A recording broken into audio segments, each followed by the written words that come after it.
안녕하세요. 김태훈의 현명한 주식투자 방송 시작하겠습니다. 오늘은 메타랩스에 대해서 좀 말씀을 드리겠는데요. 이 회사가 처음 상장을 할 때는 패션 업체, 즉 의류업체였습니다.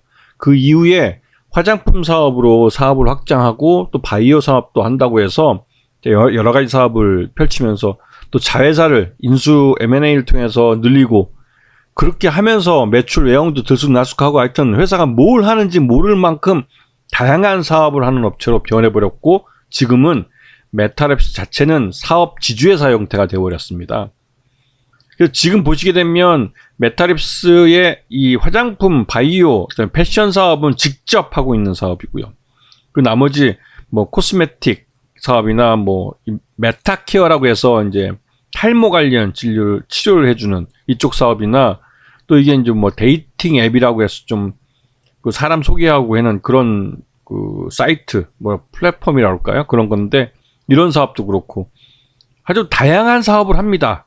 뭘 하는지는 모르겠고 근데 이게 이 회사가 이렇게 다양한 사업을 하게 된 게 2018년에 M&A를 적극적으로 추진하면서 여러 업체를 이제 사업 다각화를 한다고 막 인수를 하면서 이렇게 여러 회사 사업을 하는 회사가 됐습니다. 그런데 보시게 되면 예전에 상장을 했을 때 의류업체일 때는 매출액이 한 1160억씩이나 하는 아주 큰 회사였는데 이게 매년 매출액이 1000억대에서 600억대, 200억대 다시 이렇게 막 급감을 하고 있고 그래서 결국은 2018년도에는 M&A를 다양하게 뭐 모제림이라는 의료 컨설팅 업체나 너랑나랑 아까 말했던 데이팅 어플 업체도 인수하고 이스타인 의류 도소매나 데이팅 어플 업체 넥스트 매치나 이런 뭐 바이오 업체로 NCL 바이오를 또 인수하고 근데 여기에 들어가신 돈을 보면 의료 컨설팅 업체는 266억이나 돈을 들여서 인수를 했고 또 이 LCL 바이오 업체도 199억이나 들였어요.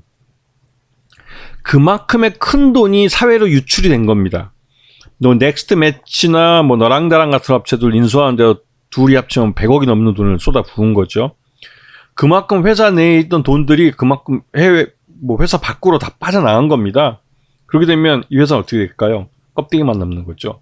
그 껍데기만 남은 회사가 지금 2023년 1분기 보고서 때 어떤 매출을 하냐 딱 보시면 원래 이 회사의 주력업체였던 봉제의류 쪽 하는 사업은 전체 매출액의 지금 35%를 차지하고 있지만 13억 정도밖에 안 돼요. 분기 기준으로. 분기가 13억밖에 안 되는 겁니다. 그리고 뭐 화장품 사업도 미미하고 서비스업에서 컨설팅 용역하는 게 한 24억 정도 매출을 하고 있고 그 다 합쳐봤자 39억, 40억 정도밖에 안 됩니다. 한 분기에.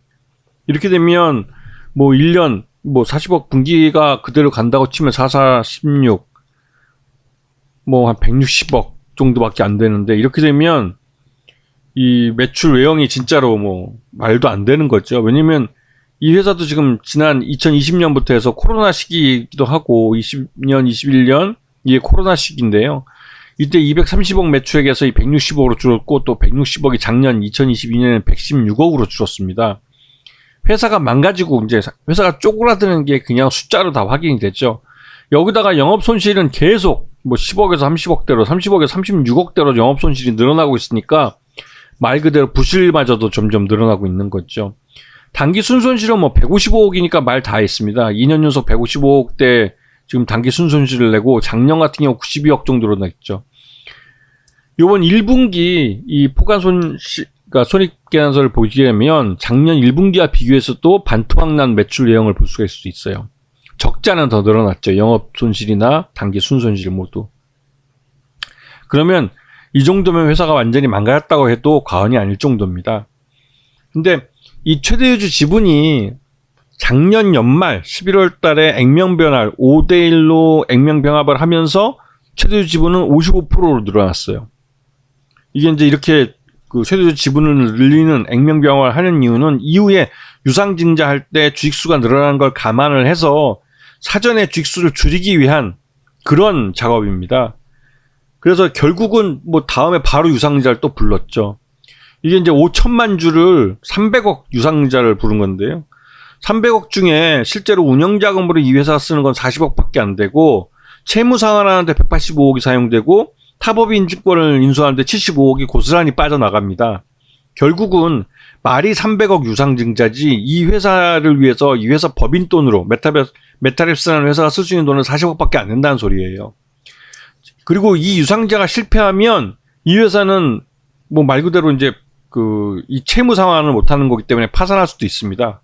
그런 부분을 잘 이해하셔야 되고, 제3자 배정 유상증자이기 때문에 특별한 그 제3자인 그 사람 한 사람 하나의 뭐 한 명이 될지 아니면 법인이 될지 모르겠지만 그 한 명의 투자자를 대상으로 해서 이 메타랩스가 이제 어떤 자신의 뭐 미래 비전이나 이런 걸 보여주기 때문에 다양한 호재성 재료를 내놓지만 그 사업들 몇 면을 보면 제대로 다 수입을 못 내고 있는 사업들이죠.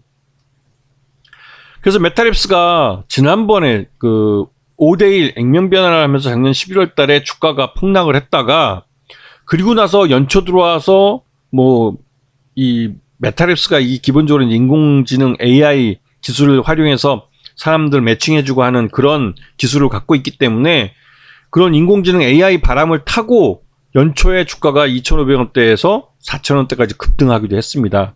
그리고 나서 또 지금 요번 달 6월 달까지 쭉 주가 흘러내렸다가 또 요번에 인공지능 바람을 타면서 인공지능 관련주들이 강하니까 또 상한가를 한번 빵 치고 나간 거죠. 그리고 앞에서 설명드렸지만 이 유상증자 300억 규모의 유상증자는 납입일이 7월 4일입니다. 7월 4일까지는 어떻게든 이 메타랩스가 비전 있는 기업으로 보여주는 그런 모습을 보여줘야만 유상증자에 들어올 수 있고, 이 유상증자 신주 가격이 600원이에요. 지금 현재 아까 보셨지만 지금 현재 가격이 3,320원이니까 600원에 유상증자 들어오면 들어온 투자는 뭐 즉시 매도할 수는 없겠지만 상당한 주가 차익을 얻을 수 있을 겁니다. 하지만 이렇게 해서 그 유상증자 성공해도 그 다음에 이제 한 1년 정도 보유해서 되기 때문에 보유해서 기간 동안 주가가 줄줄이 흘러내려요. 결국은 그 유상증자에 참여한 투자가 팔 수 있을 때가 되면 이 회사의 수익 가치나 뭐 이런 것들이 달라지지 않는 한 결국은 또 600원으로 갈 가능성이 크죠. 그렇기 때문에 이런 자기 사업에서 제대로 돈을 못 벌고 있으면서도 테마 바람을 타는 종목들은 유상증자 성공을 위해서 이런 머니 게임을 벌이는 경우가 많습니다. 그렇기 때문에 주의할 필요가 있죠. 개인 투자가들은 저가주의기도 하고 또 이게 상한가로 빵 치면서 강하게 움직이는 모습을 보고 해서 이런 종목에 추격 매수를 많이 하시는데요. 운이 좋아서 뭐 지난 1월 달처럼 뭐 한두 번 상한가를 제대로 먹고 빠져나오면 다행이겠지만 결국은 그렇게 추격 매수해서 잡을 수 있는 때가 되면 그때가 바로 상투라는 거죠. 이건 1월 달 차트만 보셔도 확인이 됩니다. 이 모습을 7월 달에 유상증자 할 때쯤 그러니까 7월 달에 유상증자의 그 납입 자본금, 그러니까 납입일이 될 때까지는 이런 강한 상승세를 유지시키는 그림을 만들기 위해서 별의별 호재가 다 나올 거예요. 하지만 납입일 이후에는 이제는 뭐 시장에서 뭐 그렇게 호재성 재료를 내놓을 필요는 없죠. 그 다음부터는 손 놓는 겁니다. 그리고 나서 나중에 그 유상증자 들어온 투자가 그 주식을 팔 수 있을 때 그때 가서 이제 다시 또 작업을 하겠죠.